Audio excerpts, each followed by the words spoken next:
going on, everybody? Welcome back to another episode of the Viall Files. I am your host, Nick, and do we have an episode for you? The Ivan Hall is with us today. A lot of people have been anticipating this podcast because Ivan tweeted about how much he had to say and how the person who was going to be the recipient of that podcast was going to be fortunate.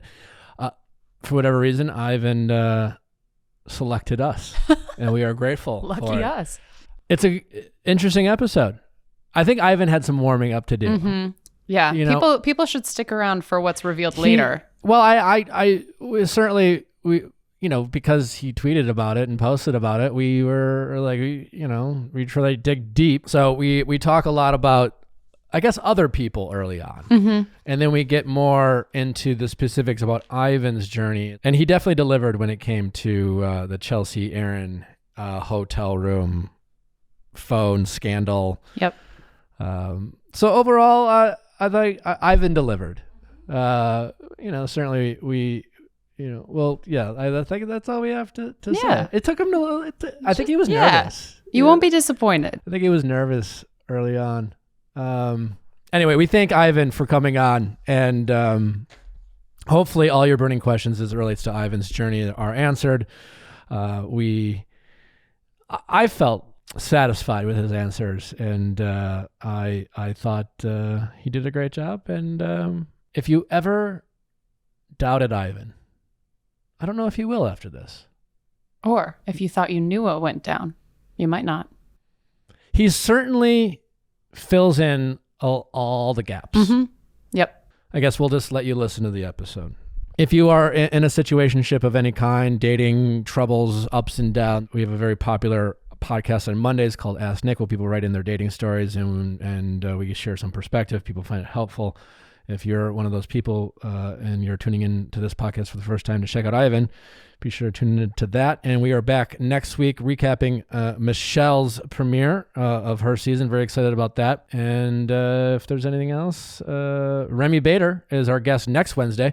The very wonderful and delightful Remy Bader, talking about all things fashion, body positivity, confidence, self-esteem, dating. Really great conversation with Remy. Really enjoyed her. Real delightful person. You won't want to miss that. And if nothing else, let's just get to Ivan. Ivan, welcome back. Hey, I'm glad to be back, Nick. Glad we were able to set this up. Yeah, I really appreciate you choosing this podcast as the platform to speak your truth. You certainly created quite the stir by tweeting how much you anticipated and wanted to share your story, and that the recipient of said story would be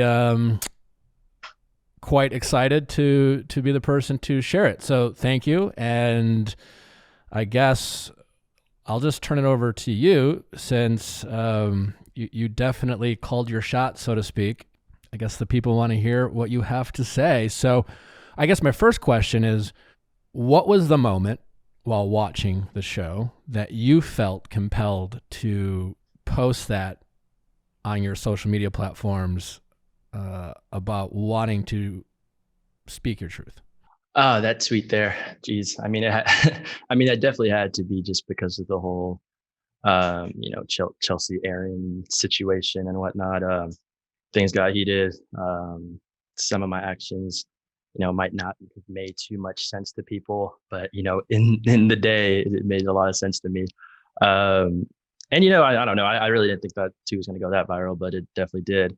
And I definitely chose your podcast because honestly, I did a ton of podcasts after Bachelorette, and yours was definitely one that I really enjoyed doing, like talking to you, got to meet you too. So, just glad to be back, and, really just ready to talk about everything, thoughts going into the show, how the show went for me, all the craziness at the end with Chelsea, Aaron, Alexa, the hotel.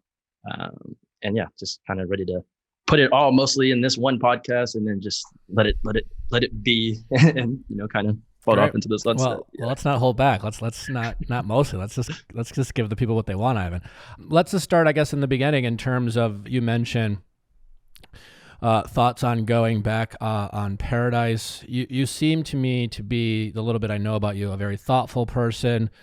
Obviously, we've spent time getting to know you when you first came on about, your, a lot of people have careers in this show, but it's not as common for someone, say, like yourself, who, has a career as an engineer and has continued to work in that field. So what was the reason you went back on Paradise? What were your expectations of the show? And was it a foregone conclusion, or is it something that you had to ponder and consider? So yeah, going back to my Bachelorette experience, it was A+ all around. Didn't leave with Tayshia, but she ended up with the perfect person. So like it worked out, everything worked out the way it was supposed to work out. And I was very grateful for that experience. After that ends, Bachelor in Paradise is an option. Had to get through Matt's season 2 though. So I was very excited and looked forward to, potentially going on a Bachelor in Paradise situation. Obviously, it's like I get to hang out with more of my guy friends again. Then there's a ton of women there. So statistically, it'll probably be higher chances that I end up leaving with somebody.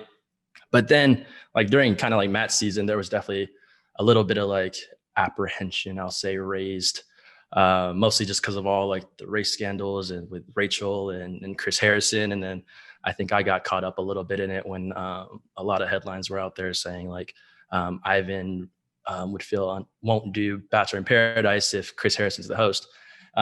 They twisted my words there. Definitely. I said I would be uncomfortable with if he was the host, but I would still do it no matter what for the most part. So I'm not going to say no matter what, actually. There was a lot of discussion.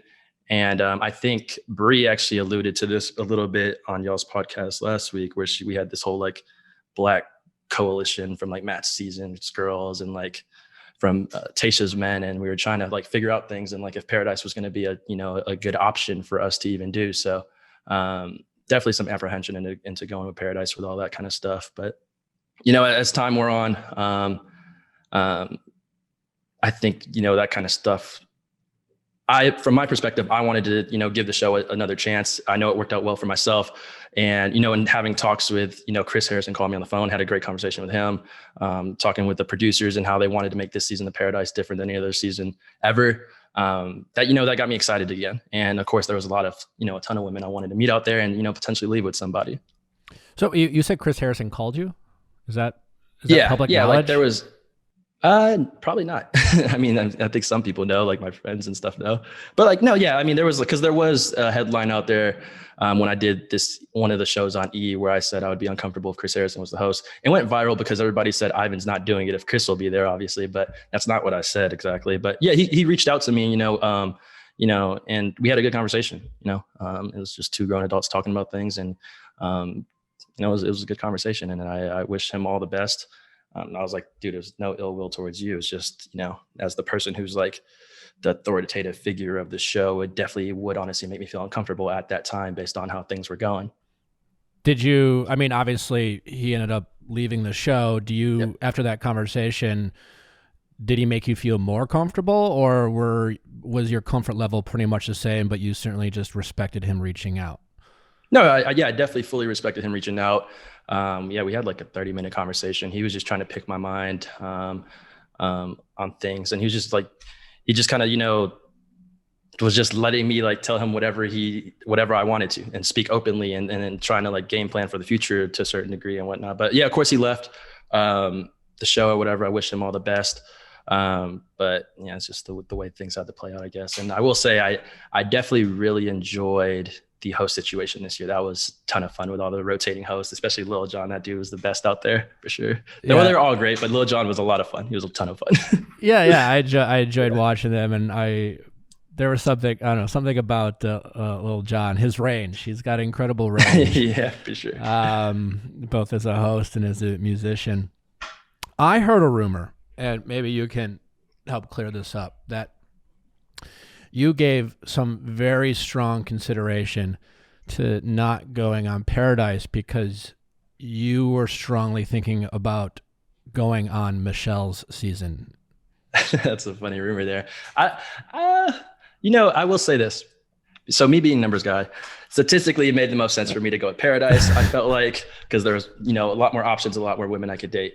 But on paper, just like going into Paradise even, or thinking about doing Michelle season potentially, on paper, I will say I did feel like Michelle would be the best match for me.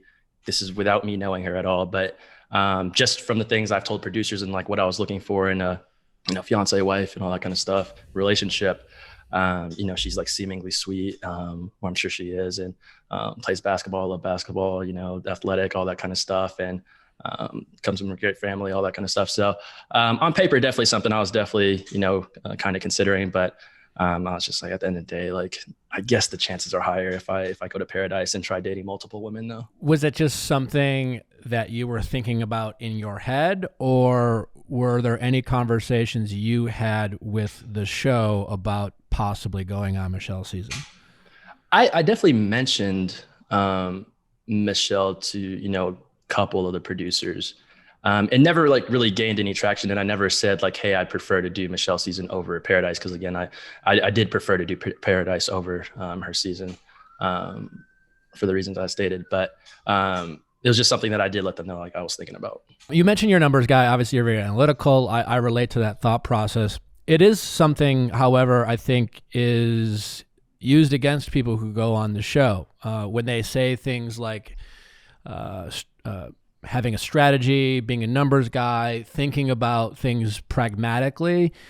It seems like the audience in the show sometimes will use that against contestants. So I'm curious what you think, people saying that. Can you, just in general, what do you mean by numbers guy? And can you speak about your sincerity or lack thereof, I guess, on going on the show? And what do you mean by that as it relates to, looking for love? I guess, yeah. I mean, I guess like, not I guess, I definitely have that engineering background. I think about a lot of things statistically. It's just the way I am. I'm not going to change who I am for anybody. Now I will say I'm definitely, and I think this has been proven even, I'm very capable of tapping into my emotions, falling and leaning into them as well. I'm not going on the show thinking like you can't find love in, 30 days, 2 months or whatever. And that really got proven to me, really in Tayshia season. I leaned into my emotions, had great conversations, tried to figure out if things would really work. So I think you could definitely, at the end of the day, you want to be yourself. Like I just am who I am. Just because you're, a little bit more analytical in the mind and whatnot, or pragmatic, doesn't mean you still can't find love, I think, in Bachelorette, Bachelor, or Bachelor in Paradise. Yeah. I always talk about how two things can be true at the same time. Obviously, kind of what we're speaking to in terms of like being a strategic person, thinking about kind of how things line up. Yeah, for me, like going into Paradise, it's not like I was making any plans with any girls. I had no expectations with any women. I, of course, talked to some of them and met a lot of people over the previous year before joining Paradise. But it's like, I wasn't trying to, like, hey, if you get here, like, let's just try to hand roses back and forth or whatever else. Like none of that was happening at all. I was, and I definitely think that's proven just by like what was going on there. Like Jasenia, I go on a date with her, and Jasenia and I never talked or DM'd one time, didn't even follow each other on Instagram, but definitely hit it off. Sure. So you're obviously, you're a very honest guy. I think where you and I have a similarity, I think you maybe that's why you tweeted it. It's like, I think you have I think you're not afraid of the truth. I think you like putting the truth out there. And there's always a lot of conversations when we watch these type of shows, and the show has leveraged this behavior against its cast. Obviously the Piper and Brendan situation was the kind of the pinnacle of it. But talk about your mindset, or what is your opinion of the overall cast, the people who are on this show now, right? You've had a lot of conversations with cast members, your peers, you're friends with a lot of these people. Yeah. What is the mindset of all the people as it relates to going on the show, being open to finding love? But like, we all know that social media is what it is. Like how much are people focused on followers as a whole? How focused are people on brand deals? Yep. Speak to that and talk about your motivation as it relates to your peers. Yeah. So I think the one thing about our cast, especially this year, it's definitely a wide range of individuals. By far, there's like people on opposite ends of the spectrum. Like, for example, myself, I feel like I'm like pretty chill and calm, and then like who knows, a Demi who's like the opposite of me. Let's just say, definitely different types of TV there. I think, it's no secret, like going on, The Bachelorette, especially all of us, since we already had that experience, and then having a little, tiny bit of fame and whatnot, and seeing what like social media can do for you. And like the cool opportunities, like this upcoming weekend, I get to go to like this NASCAR event, fully paid for, and have a time of my life. It's going to just be fun. It brings about a lot of cool experiences. But I think the most important thing is like when going into Paradise or any of these shows is like, you do want to make sure you put love at the top. Like you can't like focus on like, okay, let me try to make a storyline. Let me try to, inject myself into this situation just to like get some more airtime. That's not how I think about it at all. And it's a range. Like I'm sure some people do think about it exactly like that. I'm sure some people, don't really care to, find love on the show. There's probably, I don't know this at all, but there's probably some people who might have boyfriends or girlfriends back at home. Who knows? Like it's just it's a very wide range of it. But at the end of the day, like me and my friend group, like especially the guys who I'm closest with, which are like Riley, Noah, DeMar. Riley ended up engaged. Noah's with Abigail right now. DeMar was ready to fall in love, I'll tell you that, but he was only there for a week. And myself, I felt like I was fully leaned into the process and putting love first. So I can't speak for everybody, but I know like where especially my immediate friend group's heads were at. And that was definitely like putting love first. I mean, you're an intuitive guy, though. Did you suspect anyone specifically down there saying things and you just thought, this is bullshit? Like, I know you don't mean that. Nick, yes, all the time. Because I'm not the guy who gets into, I try not to get into drama. I definitely got caught up in it a little bit, but there's definitely several times I'm like, what are you doing? But granted, it's Can you give me an example? Do you have any names? Come on. I mean, look, who's caught up in Ivan. Come on. Look at the thing is like, look who's caught up in most of the drama. Those are probably the people who are like, What do you mean drama? Like drama on the show, drama on the show, on the show. Yeah, man. It's I don't know, man. I don't want to call anybody out specifically because I'm not going to say anybody's like acting or anything. Because the other thing is like, I don't know these people that well. So this might just be how they are actually. And I'm just like misreading it. I'm not fully sure because I haven't hung out with everybody outside of, the show and cameras. And that's usually a whole different experience. So, or sometimes can be, I should say. The holidays are coming up. That's right. Sooner than we can possibly imagine. And my Christmas tree is about to come up in a couple of weeks. I'll tell you that much. And if you are selling anything online, it's time to get ShipStation. You've heard us talk about ShipStation plenty on this show. It is truly the engine that makes Natural Habits run. We do all of our business through online orders and shipping. And if you're someone like that, no matter how big or small your business, you can benefit from ShipStation, especially if you're smaller, because if you're smaller, sometimes you don't get some of the same pricing and discounts when it comes to shipping as some of the Fortune 500 companies might. ShipStation, that's not the case.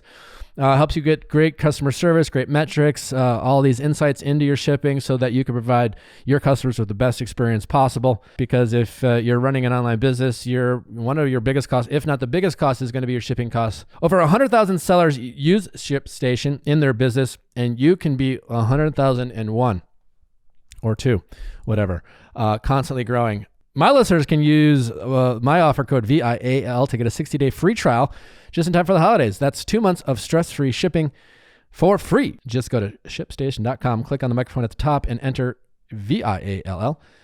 ShipStation, make ship happen. BetterHelp. That's right. Hey, we talk all the time about mental health and taking care of your mental health. So just as important as your diet, your exercise, your mental health is something that we also need to actively take care of. And just like you get a gym membership, therapy should be just as normalized as anything like those things. And sometimes it can be a challenge or confusing or just kind of inconvenient to get therapy and find a therapist, but BetterHelp is making that possible because you can do it right from the comfort of your home. You can do it from the comfort of your car. You can literally do it from the comfort of anywhere as long as you have a smartphone, which everyone does, or a tablet or a computer. BetterHelp will assess your needs and match you with a licensed professional therapist. You can start communicating under 48 hours. Just go on, give a quick assessment of your needs. So money problems, relationship problems, just general anxiety, whatever it is. You don't really even need a reason to say, I want to talk to someone and maybe get their expert opinion. BetterHelp is here to help facilitate that and get you taking care of your mental health today. Visit their website and read their testimonials that are posted daily. Visit betterhelp.com/viallfiles. That's VIALLFILES.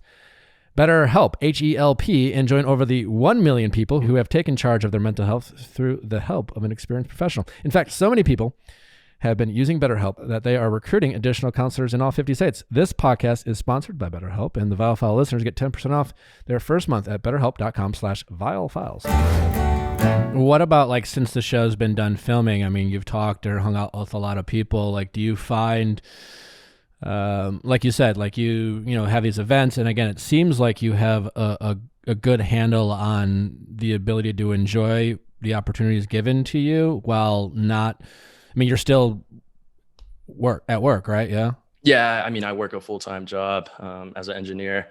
I work from home still, but yeah, I fully enjoy my job. Yes, there's cool things that come along with the show, but I do have, like, my career and, like, my aspirations that I'm doing as well. And the other reality of the situation is, like, this isn't like a forever fame type thing. This is like, I'll be kind of popular for a year or two, and then I'm going to, like, it's going to start to die down. And, that's just something that I kind of, keep on my mind. I'm not going to quit my job or anything like that yet. And who knows? So I know some people are able to do that, and, hats off to them.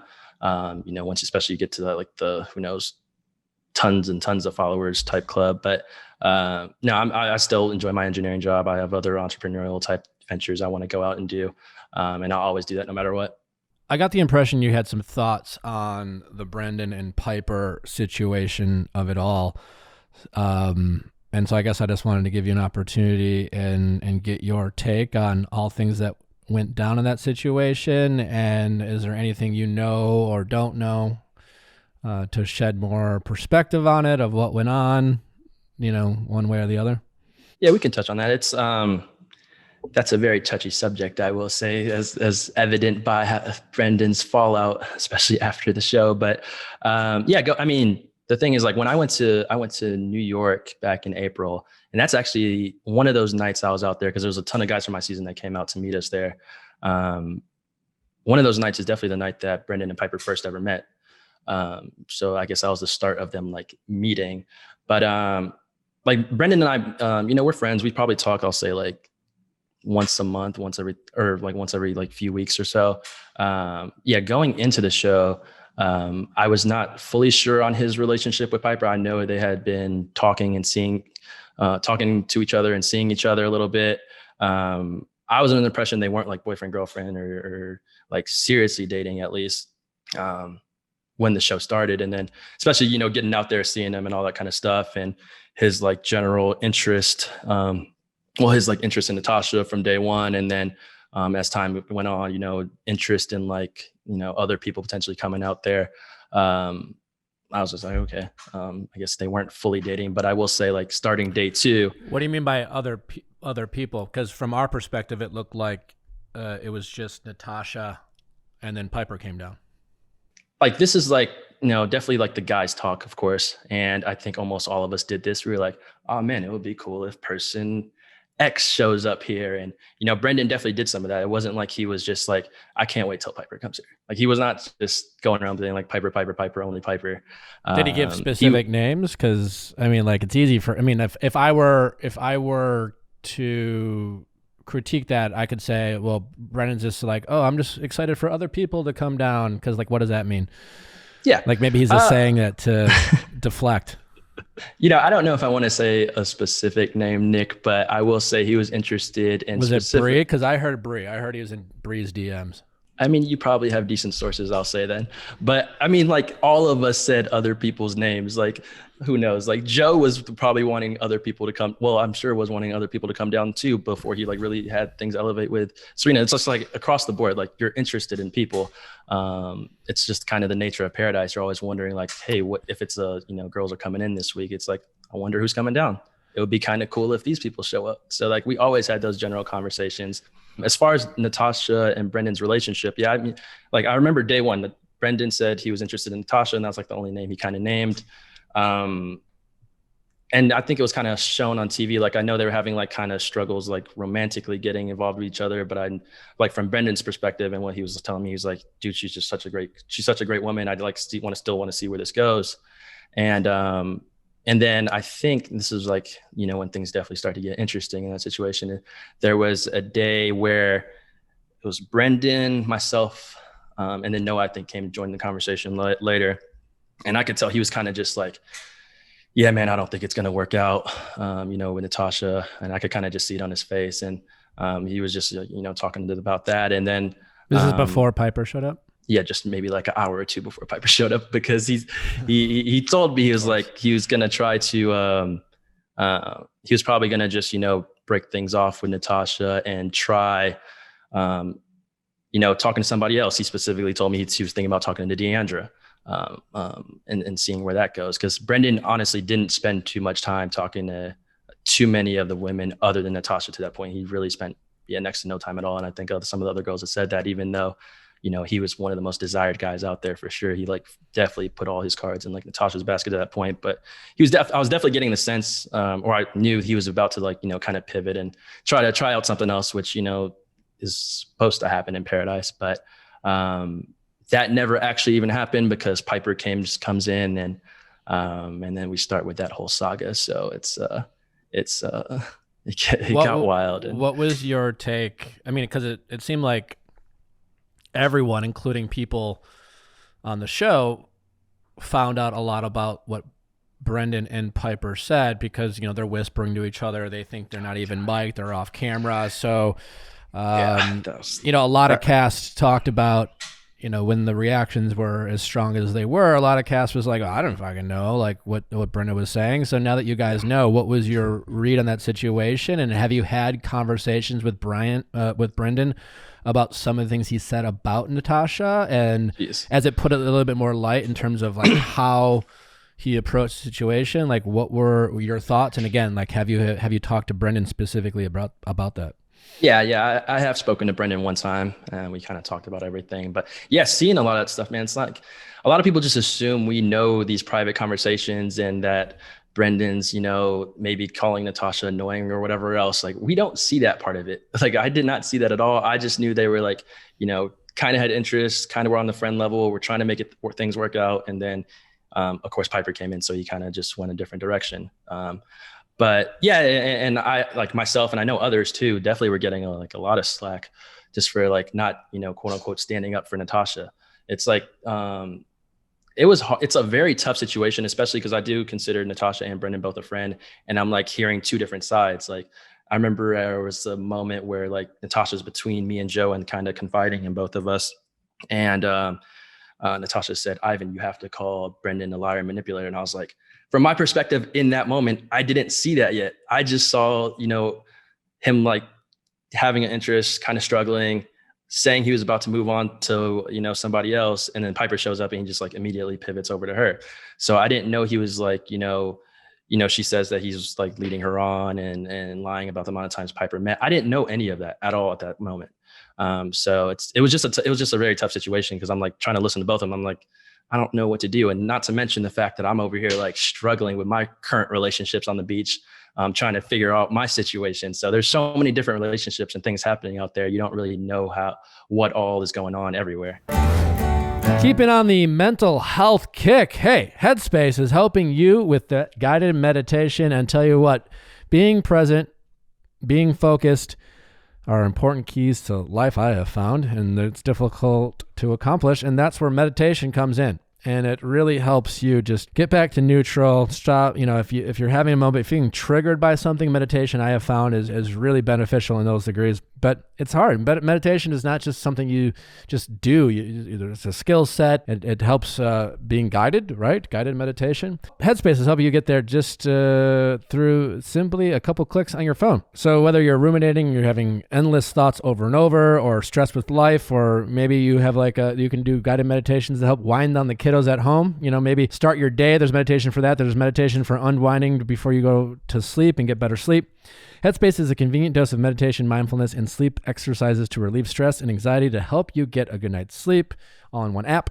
Very easy to use, right from the tip of your fingers on your phone, and it's one of the most science-backed meditation apps in the world, providing meditation that works. A study proves that in just 2 weeks, Headspace can reduce your stress by 14%. 14%. Head to headspace.com/VIALL and get 1 month free of their entire meditation library. This is the best Headspace offer available. So go to headspace.com/VIALL today. Headspace.com/VIALL. Philo, hey, all you TV lovers who are fans of great movies and great TV show. Philo is the TV streaming platform you want to use. Pay for the things that you want. Don't pay for the things that you don't use or don't want. There's, cable. You're spending so much money, $150 a month on crap things that you never watch and you never need to watch, and yet you're like, you're paying for it. You don't want that. If you're a lover of great TV shows, great movies, Philo's got you covered. Over 60 premium TV channels, a massive on-demand library of their top-tier beloved shows and movies to watch anytime you want. Unlimited DVR that lets you save shows for up to a year. You can stream Philo on up to 3 different devices. Philo is super easy to set up with no hassles and no commitments. It's $25 a month. $25 a month. Think about what are you paying right now for cable? Probably a lot more than $25 a month. And if you are someone who's just watching TV shows and movies, get that entertainment right there with Philo. I've asked my friends at Philo if I could offer you guys a special deal. And since they love you guys so much, they said, sure, of course. We love the Philo listeners. So I got you 25% off your first 2 months. Go to philo.tv/VIALL. That is Philo, PHILO.tv/VIALL. Wait, you were saying Natasha said, Ivan, you need to say this to about Brendan. What do you mean? Because it sounded like she was like coaching you what to say. Was that what she was doing? No. She was okay.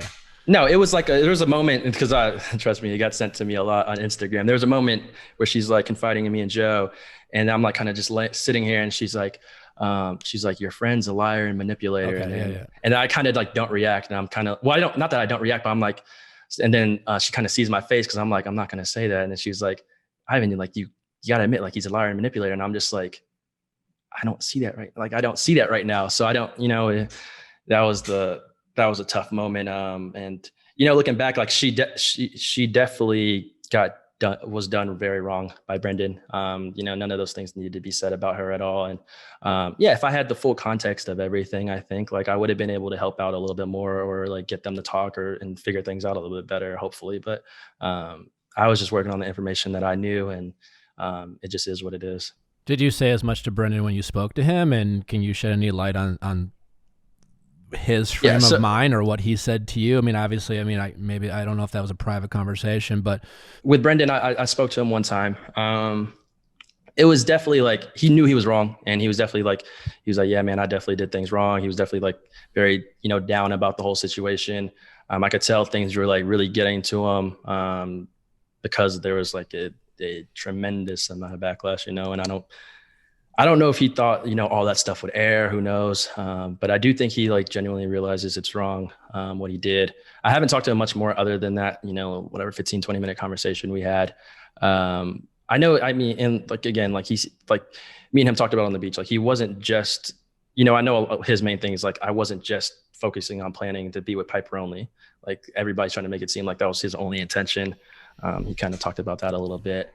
Is there someone else you think, if Bree would have come down on the beach, do you think he would have dated Bree over Piper? I can't say that, but I will say like, who knows? Like, Bree or, somebody else, like, I think he would have gave it a genuine shot. Brendan has very, very select taste. If he genuinely was like, attracted or interested in somebody, I think he would have talked to them and given them, a couple other people equal opportunities. I know he only talked to Natasha while he's out there, but even just in him telling me like he was about to start talking to Deandra next, I was like, okay, that's him like trying to go after somebody else. Yeah, I guess. But I think most people would just say he would have talked to Deandra until Piper showed up. I guess the big question is there anyone he would have preferred to date rather than Piper? Because other than that, everyone could just say, well, he would just wait for Piper. That's a great question. And maybe we could get Brendan on here because he'll have to answer that one. I don't know. Because granted, I don't know how close he is to anybody else. I know he got to meet Piper and get to know her on a certain level. But as far as how involved he was with anybody else outside of this show, he probably would have had to at least have a few conversations and figure things out before he can make that call, I guess. So. Gotcha. Just play close to the vest. I heard a rumor that he was in Bree's DMs after he met Piper, and Yeah, I mean, I wouldn't doubt that, man. Like a lot of us are in each other's DMs. Like it's. I don't mean like as friends, but we'll move on. Okay, Let's talk about your love story. So it seemed like as the season started, you come on, fan favorite. Jasenia comes on. Seemed like, hey, like this. She's nice, pretty girls. You had a connection. You spoke confidently about your relationship with Jasenia. In comes Chris, and that was kind of the start of, let's just start there. Was it your hope that had Jasenia not done that with Chris, while you were dating Jasenia for the first couple days, I don't know how long it was in real life, were you optimistic about that relationship? And had things gone differently, could you have seen a world where you and Jasenia were one of the final couples in paradise? Maybe. I'm not sure. I'll say this. We met week 1. She kind of surprised me because on day 1, while we were out there, somebody directly asked her, like, who are you interested in seeing out here in paradise? And, she said my name, and then she said Chris's name, which was a surprise to me because, a lot of people, like a lot of the, I don't know, women from that season or previous seasons, like I've had at least one conversation with maybe, or they've DM'd me or followed me or whatever. So I had like no idea she was interested in me at all. So it was cool. And she's beautiful and all that kind of stuff. And we did hit it off since the beginning. We kind of just coupled up, had a great time talking and getting to know each other. And then that led into a great date between us. I will say she did directly tell me that she was interested in Chris as well. And they had met in San Diego prior to the show as like friends, never like kissed or dated or anything like that. So like that was in the back of my mind because I was like, I'm pretty sure Chris is coming out to paradise. We'll see what happens. So like, I think that being in the back of my mind was holding me back just a little bit and not going full force in with Jasenia. So she gave you a heads up before Chris showed up that she might be interested in Chris. She fully did. Yeah. And actually now I think about it, I don't think people really got to see that. So that was in my mind. So like that does make you like kind of like pump the brakes just a little bit, but we'll see where it goes. And she presented that because watching it, right? Yeah. As a viewer, you're just like, wait, did Jasenia do to Ivan what Chris did to her and what Brendan did to Piper? And is it just a matter of like soundtrack and the focus of the show? But that you're saying actually Jasenia was pretty upfront. Yeah, all three of those situations, very different situations in my opinion, but very different. Jasenia was very upfront with me from the beginning. Like she told me day one, like she was interested in, like she was like, on my list is you and Chris. I was like, cool, got it. And then at one point, I'm sure I think we did have the conversation when we knew guys were coming in, like, hey, what happens if, Chris comes in? Like, I think she brought that up to me. Like the main thing with Jasenia and I was like, it's kind of our running thing. We were like, let's just have open, honest communication. Like it is what it is. We just met each other. Let's just start on a good basis. And so I think we even talked specifically, like I said, about Chris coming in and what she would do. And, it was still so early on. It was week 2. Guys just came in like, it's not like I was falling in love fully yet. And I still knew what paradise was. And there was still like other people out there that were interested in me as well. So like, I was like, yeah, feel free, like go on the date. Like we're not in an exclusive relationship yet. If we did, mark our relationship as exclusive or agree to that, then I don't think she would have went on the date, but no, we were still like open to talking to other people. So yeah, she was really good about that. So, and then I guess since you have opinions on all 3 situations, and we've already discussed Brendan and Piper, when Chris came in and did what he did with Alana. So it's interesting because like knowing what I know now and her being open to you, did you have a strong opinion because you were in a way kind of indirectly affected by that? Because it's like, hey, had Chris not done that, it's just like, hey, I want to be happy for Jasenia. Maybe she's going to date Chris, and then Chris comes in and does this. Like, watching that as someone who was kind of like indirectly involved, like what was your thought of that, and how did you think it should have been handled? For myself, like I wasn't like mad about any of that at all. From my perspective, at least, I don't think I had any like basis to be mad at all. Like Jasenia was very open to me. She was following her heart when she went after Chris. And, I appreciated her, always being honest and the relationship we had up to that point. I think where with the Chris and Atlanta situation, that one, you know, definitely gets a little bit more heated up to that point where they get kicked off the beach, because like Chris's whole situation was just like up front and in everybody's face at that VIP party. I wasn't at the VIP party, but like all I hear is like Atlanta shows up, you know, Chris makes out with Atlanta in front of Jasenia like pretty quickly. And then Jasenia's walking home to the beach, and that's like what we hear from her mouth first. So I definitely, you know, felt bad for her, because I do know she does have a good heart and was like just following it when she went after Chris.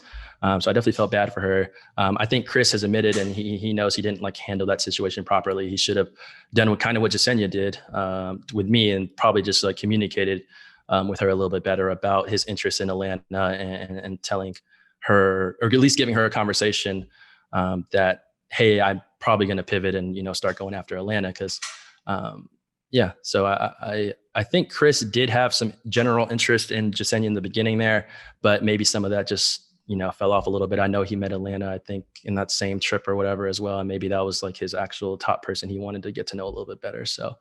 Gotcha. And then, so after you and Jasenia are no longer, you just kind of, I guess, floated for a while. You had, so wait, I'm like remembering now, you dated Kendall briefly, yep. Or would you call it dating Kendall? We were, we were a little hard on you, Justin Long, his brother, and myself. They were a little bit more than me, but when Joe and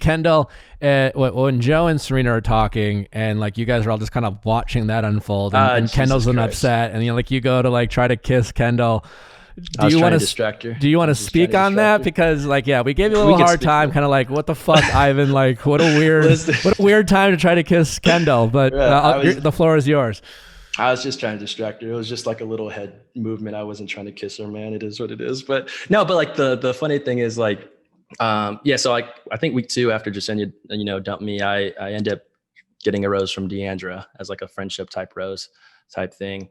And then Kendall walks down the next day, and Kendall's someone I think we met on like, what is that Clubhouse app or something. One time I was in some room there, and then yeah, something like that. And then like she, you know, I could kind of tell like based off our messages before, we didn't message much, but like I kind of had a feeling she would be out there, especially with Joe being out. Like Joe and myself were like the first 2 guys out there. I was like, okay, this would be kind of interesting if, you know, Kendall shows up, because they dated and whatever. So, and when she came out there, yeah, she like, you know, I think there was mutual interest between the 2 of us. Nobody at home could tell that at that moment, but we did spend a lot of time. We had some really good conversations. Not much of it was shown at all. And honestly, none of it made sense. We were actually closer than what people thought at that moment. Romantically or just friends? No, romantically, romantically for sure. But I will say, yeah, at that moment, like as soon as that moment happened, you see like my face just go stale. I'm like, oh, she's fully gonna just unravel here. I feel like, cause she was really good at communicating as well. Like she told me like, let's take things slow. I was like, yeah, get it. I'm cool with taking things slow. This is a very weird situation you're in. Your ex is here. And like, I empathize with her, you know, like I personally would not put myself in that situation at all, just cause like, I'm just imagining my ex being out here. I'm like, nope, can't do it. I would not be able to see that myself. I would probably just leave immediately. So a testament to them both for being able to like weather that storm. At least Joe was able to weather the whole storm. You know, Kendall was able to do it to a certain degree and like kind of test things out with me. But eventually it just became too much for her, which I like fully get, honestly, because I just wouldn't have showed up, honestly, for myself. So when Kendall left, were you a little bummed? Because I think I gave you I think I said you would have accepted a rose from a plant. I think those were my exact words, if I'm being totally candid. But because I guess watching it, and I get it, right? We saw Thomas and Becca Kufrin's like romance not shown at all. And now they seem to be like in a real relationship outside of the show without any fanfare. So we know that's certainly possible. But were you actually bummed when Kendall left? No, yeah, I was definitely, you know, a little bit bummed. Like, I mean, this was another, you know, 3-4 day relationship, to be quite frank. Like it was a good, you know, few days there. Sure. But, you know, and we definitely had some really bizarre talks. Honestly, she knows quite a bit of, like, she's just very scientific and she knows a ton of stuff. She's very smart, which definitely attracted us to each other, I will say. Yeah, so I was definitely a little bit bummed. And like I knew, again, like, coming into Paradise, I was very hopeful to leave with somebody. And I'm like, oh my gosh, like, I think they even caught a clip of me. I'm like, what am I even doing here? I was just like, whatever, it is what it is. And yeah, because I think I was just very hopeful to, be in a relationship, be in love at the end of it all. What made you stay after Kendall left, knowing that, like, here, I guess technically you got broken up with twice. They were like soft breakups, but at that point it's late in the game, and that's where, as fans or viewers are watching the show, recap it, we're just like, and all this talk about right reasons and who's staying and who's there for TV, who's there for followers. And it's just kind of like, why not just go home? Well, at that moment, what is your thought process? And or is it just like, hey, I got to bond with my friends, I'm having a good time? Like, not only like you, what's your thought process? And what do you think at that late in the game, as a viewer, we're just kind of like, anyone who's staying at this point, clearly, I mean, what do you think? You're going to fall in love in a week? Because there's like a week left. People are talking about engagement. What's your thought process about that? Yeah. So for myself there, I was definitely a little bit lost. Didn't know what to do fully. I think the thing is, like, it is Paradise and very random things were happening all season. Example, they brought Becca Kufrin and ex-Bachelorette in the middle of a cocktail party. So it's like bizarre stuff happening all the time. You never know who can come down, when they'll come down. Another random example, Natasha got a rose from, who was it? Wells, after the whole Brendan situation. So like, I never knew what was going to happen and who else was going to still be coming. And and I was still definitely open to finding love. And no, at that point for sure, like if somebody came down and I met them for the first time, there's, a next to 0% chance we'll probably be engaged by the end of this, but maybe it sparked something that we can continue after, is kind of where my thought process was at. Gotcha. So, and then we get into the whole Aaron Chelsea drama, which, like you said, what seemed to prompt your tweeting and talking about podcasting. I guess I'll just walk us through that, or what didn't we get to see, or tell us, I guess just tell us the whole story. Yeah. So it plays out quite wildly. And like I said earlier, a lot of my actions did not make sense. Like, even like trying to objectively view this, like as a viewer, I'm like, this doesn't make sense. Like, what am I doing? It does not make sense.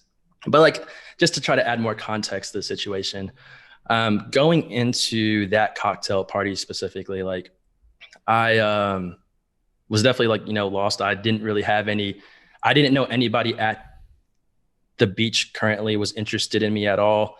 And the kind of the way I went into Paradise is like, listen, I'm gonna be open to people. If anybody's interested in me, I'm gonna have a conversation with them, all that type of stuff. So going into that day, I like even made a speech, I think, at our little like gathering before the cocktail party. I was like, listen, it's been ups and downs for me here. Like, I don't really have too many leads here. I don't think I have any, I don't know if anybody's really even interested in me anymore at this point, but I'm just going to, enjoy this day and hang out basically. And they show a clip of myself talking to Aaron James specifically right when the cocktail party begins, where I'm like, yeah, man, I'm not, trying to just take anybody's rose. Cause that was genuinely what I was feeling in that moment. Like, there's nobody interested in me. I'm not going to try to like just randomly go after girls just to get their rose. But this is the cocktail party before the storm. No, after the storm. The storm happened and the cocktail party happened. Yeah. So right in the beginning of the cocktail party, they show a clip of me talking to Aaron James. I say, yeah, I'm not trying to just steal anybody's rose. Yeah. And that's like how I genuinely felt, because I didn't know anybody was interested in me at that point. And then what happens is, like, I think like Chelsea and Aaron go off and he does this like runway model thing for her, which I have a comment on later, but very interesting comment. But it's they go do that, and then like several of Chelsea's friends tell me that specifically that like, hey, Ivan, Chelsea wants to talk to you. Like, she's interested in you. She wants to talk to you. And like, this is kind of like out of left field for me, I think, for a couple of reasons. Like, I was talking to Ken. I need a couple names. Well, like Abigail, her best friend, she definitely told me that. Okay. And then like, it's also like, and there was other people, like I talked to Becca after the whole situation, and she was like, oh yeah, I kind of knew she was interested in you too. Like, it was kind of just a known thing amongst the women that I guess Chelsea was like, I don't know, interested in me and wanted to at least have a conversation because they came to you, and that is what prompted you to go over to Chelsea, is what you're saying. There's a little bit more to it. This was kind of like out of left field for me. I was like, whoa, I'm not like, this is kind of out of left field. I didn't really know what to do with this really, and whatnot. But then what kind of prompted it for me was what set me over the edge, I'll say, is like Chelsea, Aaron finish up the runway model thing. And by the way, Aaron, I heard him on a podcast say like he wanted to do something sweet for Chelsea and do that and set that whole thing up for her. That was not an Aaron idea unless he randomly has the same brain as DeMar, because that was actually DeMar's idea. And he has like a notebook full of notes about what he wanted to do for Chelsea that day. And I didn't find out about that till later. So that was actually a stolen idea from him. So it wasn't a sweet thing. How do you think he stole it? I have no clue. How he heard about it, but like DeMar actually has notes about that thing unless they have the exact. But either way, you're saying that, you know, well, you don't have to say it. I could say it. Maybe like a producer gave him that idea, and it wasn't Aaron's ideas. It wasn't Aaron's idea. He wasn't trying to be sweet. It was clear as day, and I think I said it there. And it wasn't just my thought. Honestly, it was multiple people's thoughts too. Like when me, Noah, and Riley are just watching them do it. I'm like, I think I made a comment like, I don't think Aaron's that, you know, interested in Chelsea. And like, I still don't. Like, if he's being honest with himself, I don't think he was, to be quite frank. But well, I mean, yeah, he showed that by going to Tia. Exactly. And like, clear. I think it was obvious, honestly, but it being there at least. So after they finish that up, I think Aaron goes to like interview. So he's not around. So I'm already have some information, like Chelsea's friends telling me she wants to talk to me. There's like a situation now where I'm at the bar with DeMar, Chelsea, and myself. And mind you, Chelsea went on a date with DeMar and Aaron the 2 days prior to this, I think. So like DeMar has genuine interest in Chelsea too. So this makes this whole thing a little bit more weird for me just because he's one of my best friends too. But Chelsea specifically asked me, and DeMar could heard her say this because it was a little bit awkward, but she was like, why haven't we ever talked one-on-one? This is before I ever talked to her. So after she said that, like me and DeMar look at each other and just like, oh, this is awkward for a minute. So that's when I like step away for like a second and I come back and I pulled Chelsea to go talk to her. That's the kind of what like set me over the edge. I was like, okay, she's got interest in talking to me and she just made this comment to me.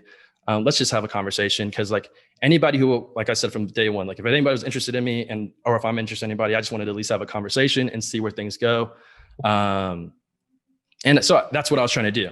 So were you a little annoyed watching it back where Chelsea played dumb, it seemed? I mean, she was just like, there was this whole, like, I asked you to pull, you said pull me. Yeah. There was a lot of back and forth. And then Chelsea was like, I didn't say that. And she was like, what was your take on that? There was a lot of like semantics, communications issues here. Like, to be clear, if you watch the whole thing very closely, I never ever once said that Chelsea pulled me to go talk. Like, I don't know who says that. But everybody we broke that down. Yeah, Bree. Yeah, everybody keeps saying Ivan said that Chelsea pulled him, and I'm like, I never said that one time. I said Chelsea wanted to talk to me, which was the truth. Chelsea wanted to talk to me because I heard it from several of her friends, and then she asked me, why haven't we ever talked one-on-one? So, but all that combined is what instigated all that. And then just to touch back on the Aaron thing, Aaron wasn't around. I don't know where Aaron was. Not that I was going to go report to him that, hey, I'm about to go talk to Chelsea. I was just going to go have a conversation with him anyways, but he was not around at all when this was happening. So I go over to talk to Chelsea on the daybed. You know, we're having a fine conversation. It's, it's like she admits to it. She's like, yeah, I know this is out of left field. This is very random. I'm like, yeah, it definitely is. Like, I wasn't expecting this at all. And then, like, we just kind of start talking about regular things.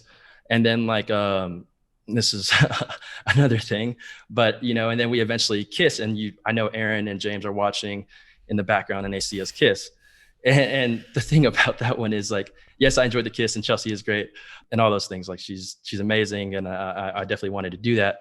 But, like, what was said right before that was that Chelsea actually told me, she was like, in the middle of our conversation, she said, I really want to see what it's like to kiss you.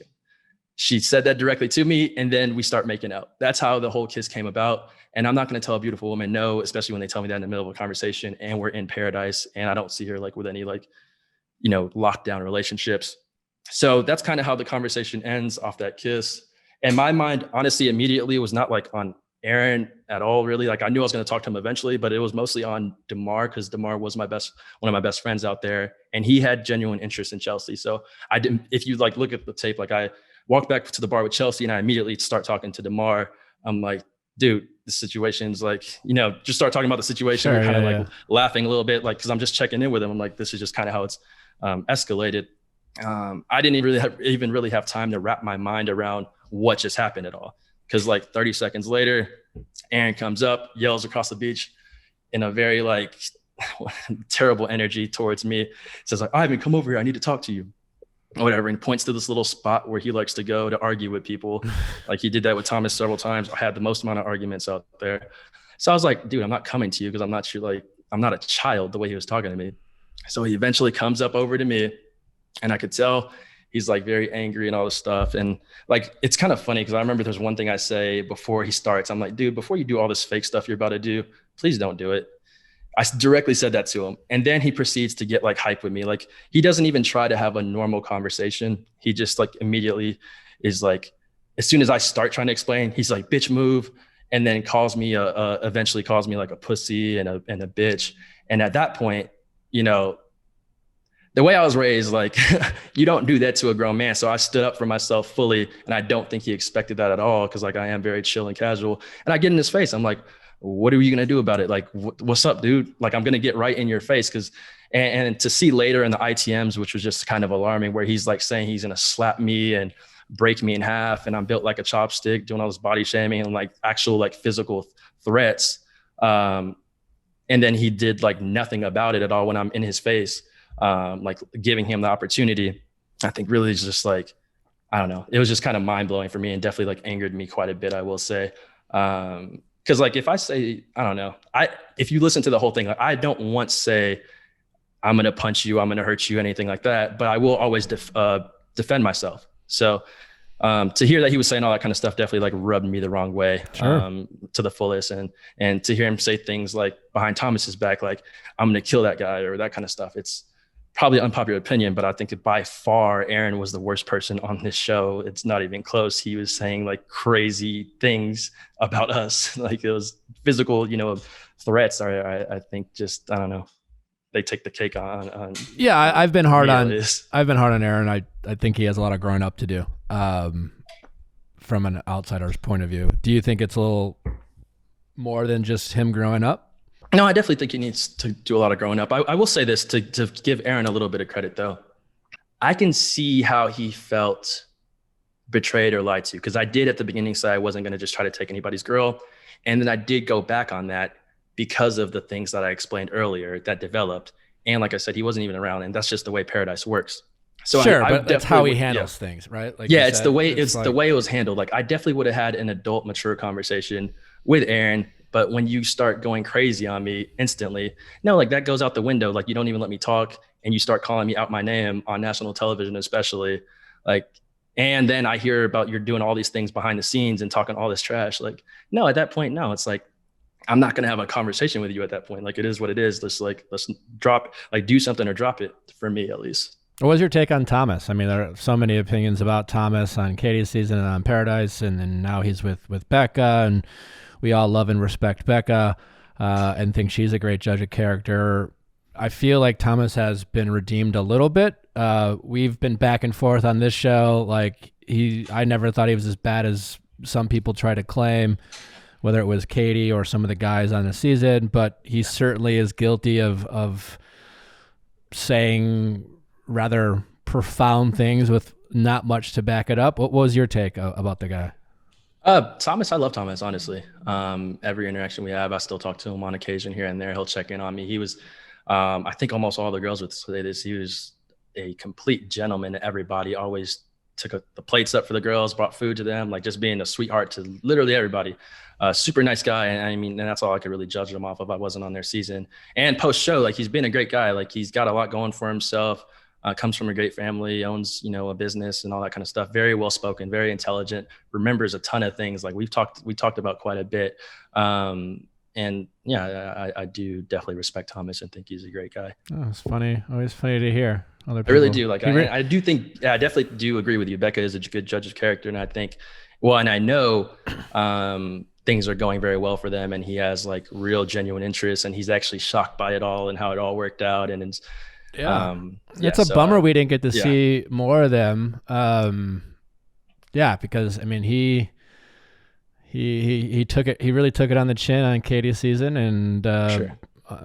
really all the guys, and even on this podcast, Katie had some pretty harsh things to say about him, which didn't really back it up. But nice to hear other people's perspectives. Yeah, the Paradise experience and post-show experience from the Thomas perspective has been great. Like I genuinely do like that guy a lot. He was supposed to come out here to Dallas one weekend, but things kind of fell through for us. But I'm sure I'll see him eventually. Well, that's really cool to hear. I think we skipped over kind of an important part that people want to get more insight on, and that is the storm and you sneaking out and the phone and of course. So I guess just shed some light on that and tell us what happened there, and and then we'll go from there. A lot still happened on that first day, like kind of in order, like with the Chelsea Aaron situation. Aaron and I get in a big fight. Then I literally am talking about the situation nonstop with the guys and other people just for hours or whatever. So the producers pull me away for my ITM, and I have like a little bit of time just to reflect on everything and where I was at with my feelings on everything, and my conversation with Chelsea, and like where I was mentally as far as Paradise goes. And in my interview, actually before that cocktail party, and like Wells pulls me aside, I like straight, tell the guys like, hey, like, I'm not going to accept anybody's rose tonight. Like, I'm just going to go home. Like, Paradise has done a number on me.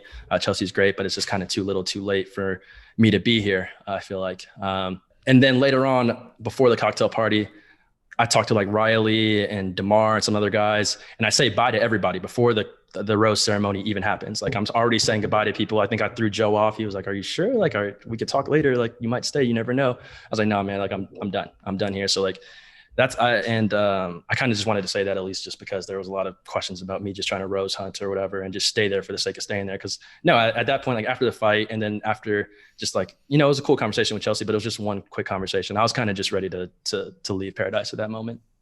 And, then Wells pulls me aside before the rose ceremony, and I'm like, oh boy, they found out. And I walked down there. Did you know, right? You knew right away?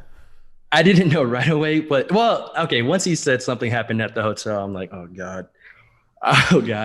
So I'm like, all right, we're about to go figure this out.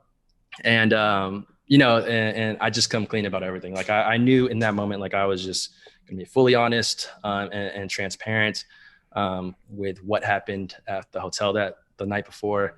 People kind of got to see that it was actually a much longer conversation than, what was aired, really. Like, I mean, always is. And a lot of it, I'm sure, kind of still throws people off, doesn't fully make sense to a lot of people, because they're like, who's Alexa? What in the world? But Alexa is somebody that she was actually out of the people that I kind of knew were going to Paradise, she was actually the person I was most interested in meeting. I said Alexa and Serena P since the very beginning of Paradise. Like, that's what you told producers? Like, I told producers that. Yeah, like even because I was the third person out on the beach, like it was me, Joe, and Abigail. They show me saying Serena P, but I also later on in that conversation mentioned, or at the beginning, I think, I mentioned Alexa from Peter's season. Like, I really want to, meet her and get to know her, just based off the few conversations we had pre-Paradise. I thought she was a great person, had a great personality, and we had really good, energy around each other on the phone, at least. So I've never met her in person or anything like that. Never set any expectations with her, but that's kind of where my mindset was at, was Alexa, because I was like, man, she's not here. And I was hoping she was going to be there. So, going into the tropical storm night, I knew there was a cocktail party rose ceremony the next day. And then it's Noah's my roommate. Noah's one of my best friends as well. We're just like, all right, this is my send off party. Let's just have a good time. Turned up the TV super loud. It was kind of a cool situation, because like, we went to the different hotel, and me and Noah were just hanging out. We're unmiked. We're just hanging out. We're playing loud music, just messing around, having a good time. And then like producers are in and out. They're having a good time with us. We're all just talking. But of course, we're asking like, hey, like, is there anybody else here that I might be interested in? Like, am I just going to be leaving? That kind of thing. And whatnot. Because of course, they're not telling me anything at all. But, you're going to ask the questions. Sure. Yeah. And then as far as like, just to get to the whole phone situation, I guess, and I do say this on TV, like Our producer said to me like she was gonna leave for a second, or she said to both of us she was gonna leave, and we'll be right back. When she leaves, her phone is sitting on the chair she was sitting on, and then like me and Noah like look at each other like, what in the world is going on? So of course we hop out of bed. And, like, it was just like, over. I mean, in this day and age, that's a weird, you notice that right away. And so, yes, you fully notice it, but also, yeah, like, and I haven't seen a phone in a month or whatever. And like, and we're just it's like lit. Okay, it's just like unlocked and lit. Yeah. So yeah, I pick up the phone. The phone, no joke, is unlocked and it has the list of names and room numbers. I do not press swipe up. I don't type in a code. It's just on the screen. With it being just on the screen, a list of rooms, room numbers and names, I, of course, and Noah can attest to all this, like we, of course, look to see who's on the list. So I see Alexa's name there. I mean, I don't even, like, I think, do we think that's going through someone's phone? What? He like didn't touch it. He didn't do any of the. Did you even touch the phone? Did you touch? We definitely had to scroll on the list. Okay. All right. That's going scroll through. on the list. There was no swiping. Okay. There was no going to the homepage. I did not go through it at all. I did go through that. I will say. Technically, we're just having fun with this, but yeah, you touching the phone. Scrolling, you definitely, that's a different. Yeah. Had you just kind of looked, you could really totally innocent. I mean, either way, whatever, but. It was like, because it was a list of all of our names on there, so like it was just like, and then like. But you did have to touch the phone and scroll a tad. Okay. Yeah, like it was a longer list. Like it didn't all fit on just one screen, but it was just it was open and on. Like conveniently the light was, right there. It was crazy, I know, but like you're not really thinking fully straight. I will say it in the moment. So, I would. I'm trying to think what I would have done in that situation. I probably would have thought. Someone's trying to tell me something without trying to tell me something. That's what I would have thought. Yeah. So, not necessarily to go sneak out, but like, hey, maybe don't leave quite yet, kind of thing. Yeah, maybe so. I've had a lot of thoughts about it, and that's kind of probably what I don't know. Who knows? Who knows? But yeah, who knows? We'll never really know. But yes. You proceed. Yeah. You got the. Yeah. So I see Alexa's name here. Again, this was the top person I wanted to see at Paradise. I was interested in. I have zero interest, or I don't think anybody at the beach has any interest in me at this point, because this was before the cocktail party, and I hear that Chelsea does have interest in me, and I just got broken up with Kendall, so I had no ties to anybody back at the beach at this point in time. So, we're just like, we go look at the map on our door, and we're like, oh man, cause this is a big resort. We're like, oh, she's just across the hall and 2 floors up. Like, it's actually not that far. Like, it's not like on the other wing of the hotel. Like, it's like not that far from us. Yeah. From me, right? You just kind of do the math and Yeah, no. Do the math. And then, it's like, it's getting later in the night, and I'm like, all right, F it. I'm just going to go say what's up to her. Did Noah know you left? Yes, Noah fully knew.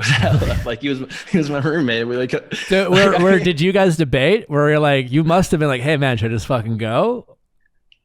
Yeah, no, I mean, I don't. So I will say, like, I'm not. So this is fully my actions that I took, by the way. Yeah, you're a grown man. If anybody else was my roommate, I definitely wouldn't have gone. But Noah's definitely like a little bit mischievous, and who knows what he's gotten away with in the past. So it's like my mindset was just in a weird place. So I was like, F it, I'm gonna just go. Of course, I met him for like 30 seconds at Gov Ball. Well, more than 30 seconds. I spent a few minutes with him, and yes, he seems like a really nice guy. I quite like him, but you can tell he. The guy we got to see on Paradise, he loves to toe the line, and he's definitely not safe. Yeah, so no, I really do love that guy too. Like, we spent a lot of time together. He's great. But yeah, no, I made the decision. I was like, all right, dude, I'm about to just go. And like, of course, he's my roommate, so we'd have to figure out like how I'm gonna get back in, all that kind of stuff. But I literally just, and what was hilarious, I was really wondering about this. I was wondering if they had any footage of me like sneaking over to her room, because I kid you not, I looked so ridiculous. I was wearing one of Noah's hats that literally said the word bad across it. And then I put on some glasses and a mask and I think like a hoodie. So I was like very incognito and just was like trying to like completely be like, not or whatever. I didn't want to draw any attention. Yeah. So I get to her room. I knock on the door. She opens the door. I could tell she like doesn't recognize me for a second, because I think she thought I was a producer. She told me, like, but then like after like 4 seconds, she's like, Ivan, oh my gosh. And then like we just spent the whole night together. Like we were on her balcony talking for hours. Like it was definitely a long time, like 4 hours, I'll say we were out there. And we had great conversation, absolutely great conversation. It was a great time. As far as like hooking up, we never like, made it past kissing. It was just, we only kissed, made it out, of course. And just had a lot of great conversation. It was really a good night. And if Alexa ever gets to talk about it or, on a podcast or whatever, like, I think, I know actually, cause I'm still friends with her today, that she, has no regrets about how things played out, and really enjoyed the night as well. As like, we both felt a little bit mischievous. It was, kind of cool. Sure. We got to both meet each other. We, the way things are going to play out, and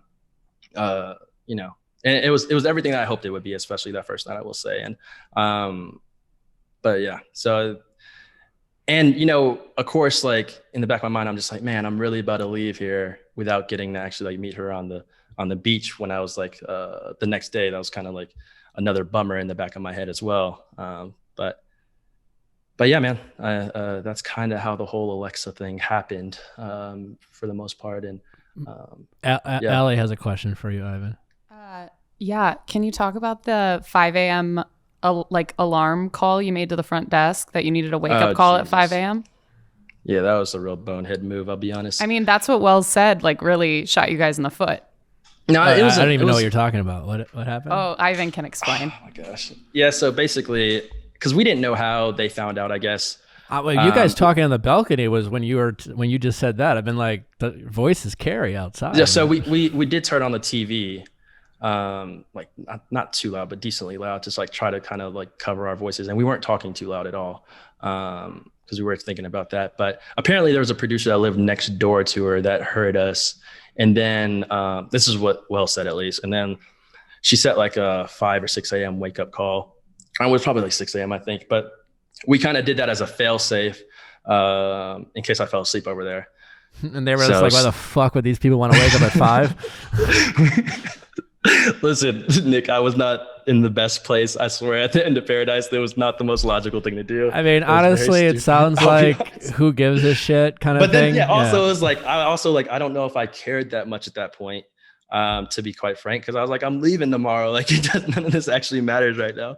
But I will say, I when I do talk to Wells about it and all that stuff, I was definitely very apologetic. It was extremely dramatic on TV, and I was really dramatic just hearing me in general. But I knew like I couldn't just like downplay it at all. Like I did have to own it. And like I did, like signing up for the show, like you sign up to, have your love story shown on TV, and like having good relationships with some of the EPs. I definitely felt bad. Like I definitely went around that and didn't give them, the opportunity to film it or anything like that. So like I knew that going in, like I was going to give them the opportunity to like film my love story or breakups or whatever else. So like I definitely went around that. So I definitely am very apologetic to them. Yeah, they'll be okay. You did a human thing. It's not the end of the world, but yeah, you were sure. contrite, I guess, in the moment, and it's good that you acknowledge that. I was fully, honestly, just wanting to talk to her. Like it wasn't like anything else other than that. I wasn't just trying to say F the producers or anything like that. I was like mostly just thinking like, this is the girl I've been wanting to see and talk to, and that's what I kind of just did, honestly, at the end of the day. Ivan, you are not the first person who has snuck out and had private conversations with someone they weren't supposed to. I was one of them on Caitlin's season. I like to say I'm the first guy who got caught like a dummy, though. I don't know. You're probably not. Who knows? Maybe probably not even. You're definitely not. Well, no, Caitlin got caught. Caitlin snuck out on her own season, and that was part of the show. So yeah, it's you'll be okay. I just have one question, because again, you seem like someone who's really like, again, big on just speaking the truth and accountability. A lot of people go on the show and when things don't go well for them have a tendency of blaming the show or blaming producers or blaming the edit. Just, do you have an opinion on that? Do you think that sometimes people are the reason that they don't look good, or what are your thoughts on that? I feel like you have an opinion. No, definitely. For myself, like, I definitely hear like the complaints, like anytime, and this actually like makes me like, oh my gosh, I hate this. Honestly, a pet peeve for me is like, if a person looks terrible on TV or said some very terrible things, I see so many people be like, guys, it's a TV show, it's edited, all that kind of stuff. You're not going to hear me say that. I'm not saying that. Like, I knew for myself at least, like, I like to think I knew what I signed up for. And like, my actions are my actions. And, of course you don't get the full story on all things, but like, that's where you can kind of, talk a little bit more about things like I am doing now. But like the way things played out on TV, I like it all kind of like, if I was trying to be objective or if I was, a producer or production team, whatever, I'm like, this kind of makes sense to me for the most part, like to play things out like the way they played out. So, and as far as the EPs, the show, like it's provided me so many opportunities. I had a great experience on both shows, actually being there. I've made lifelong friends, so many fun opportunities and experiences, for this time of my life. So, I think they've made, great strides, in the diversity category. They've done things that they said they were going to do. And I just really appreciative of the show and honestly, the EPs and all the producers in general. Yeah. In my experiences though, but yeah, I definitely do think there's some blaming on like, that's not fully justified. Like I definitely mentioned to like my friends and stuff, like probably like if I had to put a number on it, like 95 or I don't know, maybe it's really high, 90 something % of the things that people complain about on an edit aren't really the edit's fault. It's their own fault. And they're just not taking ownership, in my opinion. And I'm sure a lot of the other Bachelor Nation people might like kind of, take offense to that or whatever, but that's just the kind of the way I see it. It's a lot of its context, right? I'm trying to I'm going on my way to not to say the word hyperbolic on this podcast. I've said it a lot in recaps. I've been called out by my audience and rightfully so. But part of it, like you said, it's context, right? Like, and also like you said, it is over dramatized, right? So what they're seeing happened. What they did, they did. Is it as bad or as egregious as sometimes as we see it? No. It's like whatever. But, you got caught, you snuck out, and Wells is here like shaming you like a school counselor, like whatever. And some people watch it be like, oh my God, how could you possibly do that? So it's a little bit of just like they're sensitive and they don't see it that way, or it wasn't their intention of why they did that, but they still did it, right? And I've always like what in my perception, is that again, they're just what they're not going to do. They're not going to be the friend to tell you no, and they're not the voice of reason. They're not like, hey man, you shouldn't, like, hey Aaron, like maybe just chill out, maybe just let it slide, Aaron. Aaron's like, hey, I'm gonna go fuck shit up, and they're like, oh, I don't know, I don't know, like, and that they'll just shrug their shoulders, and then somewhere Aaron's like, they made me do it, so shit like that. But yeah, sure, exactly. Yeah. So. Ivan, is there anything else we haven't talked about that you want to cover? I feel like you've really. I guess just to end it on a good note here. Like I am truly, genuinely happy for like all the couples that came out of Paradise, the engagements, Joe Serena, Kenny Mari, Riley, Marissa. Like I'm friends with all of them and very happy for them. And then the relationships, Becca Thomas, Noah, Abigail. Just like genuinely happy for everybody. I think that was like a great finale, and it was great to be able to watch that play out. And they all deserve all the love in the world. Like give it to them. They're great people across the board. That's great to hear. Do you think we'll ever see you back on this show, or are you gonna hang up the jersey? Nick, at this point, I think I'm retired. I'm done. I'm done. I've like 100% done, or like who knows what happens next year. Okay, let me not lie. Yeah, I mean, like I'll say this to anybody. Like if especially for like a Paradise situation, if you're like single, I think it was a great experience at the end of the days, even though I had a bunch of, crazy stuff happen. Like, sure. I think it's a cool way to meet a lot of people, friends, or potential, relationships, or to have potential relationship or engagement and whatnot. So I think it's a great show to do. I'm going to probably keep watching it. Michelle season's coming up. I'll check that out. I'm sure here and there. Franchise is great. Could have been you and Michelle, man. I don't know. I would have loved to see. No, I don't know about all that. I'm 3 months or so. Yeah, I'm 3 months or so removed from Paradise now, and I've kind of got some things clicking on my end. So. What is your relationship status? We'll see. It's a little bit early on right now, but there's a person that you're interested in that you might sneak out if you. Yeah.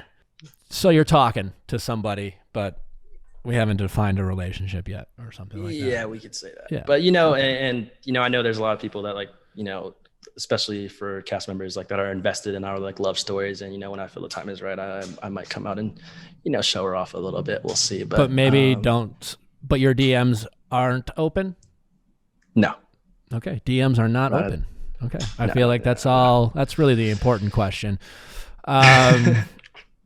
Ivan, we really enjoyed having you on. Thank you for your generosity with your truth and everything you had to say. Again, thanks for coming on this show. I certainly know you had a lot of people reaching out to you, so we really appreciate it. I really appreciate it. I think I speak for everyone listening. You seem like a really great guy, and whether it's the person you're talking to now or someone in the future, we're all certainly wishing you nothing but the best, both in your personal life and romantic life. And we are excited to see you fall in love whenever that might be. Very kind words, Nick. I really appreciate it. Tell Natalie hello for me. And I definitely wish you guys all the best. I really appreciate you having me on your podcast. Thanks, buddy. Thanks for listening, guys. I hope you enjoyed this episode with Ivan. Don't forget to send in your questions at asknick@castmedia.com. Cast with a K for Ask Nick episodes that are on Monday. We are back 3 days a week next week with the premiere of Michelle's season. And if there's nothing else, we will see you back on Monday.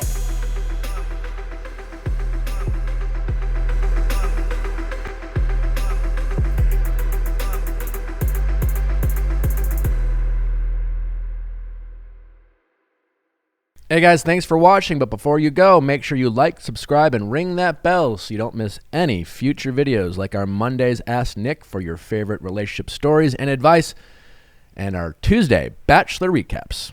See you next time.